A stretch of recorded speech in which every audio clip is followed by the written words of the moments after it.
Breaking Bad didn't kill Andrea because it made sense. It killed her to make Jesse suffer. Just so you know, this isn't personal. Andrea's death on Breaking Bad has long sparked debate, though the real controversy isn't about whether she deserved it, she didn't, but whether the scene was written with any respect for logic or character consistency. Hi, man. How you doing tonight? You're Andrea, right? Let's start with Andrea's fatal mistake, opening the door to a stranger in the middle of the night while alone with her young son. A stranger who, within seconds, had her turning her back and leaving herself exposed. You know Jesse Pinkman? In the real world, no single mother in that situation is swinging the door wide like it's a Girl Scout cookie delivery.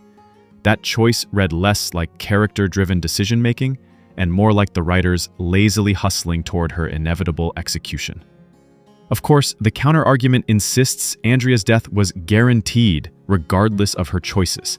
Jesse, hey, it's Andrea. Your friend Walter just dropped by. He's here at the house with me and Brock right now. Todd and his neo-Nazi entourage had a plan, and Andrea was little more than leverage.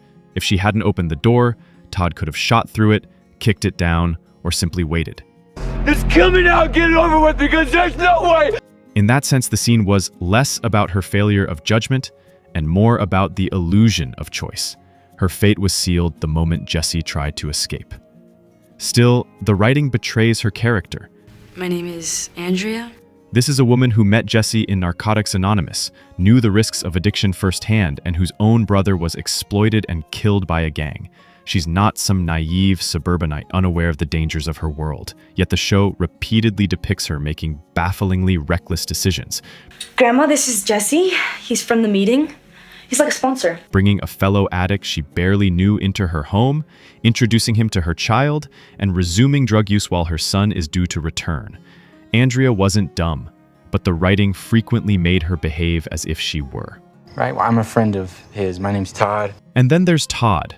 His performance of politeness, smiling, soft-spoken, even offering Jesse ice cream while Jesse's torture wounds still fester, only deepens the horror.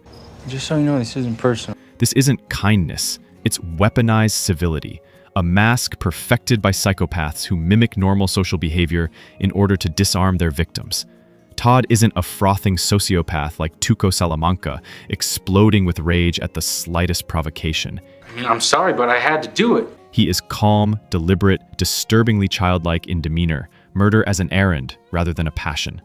That makes him far more chilling. Some argue Todd is a sociopath rather than a psychopath.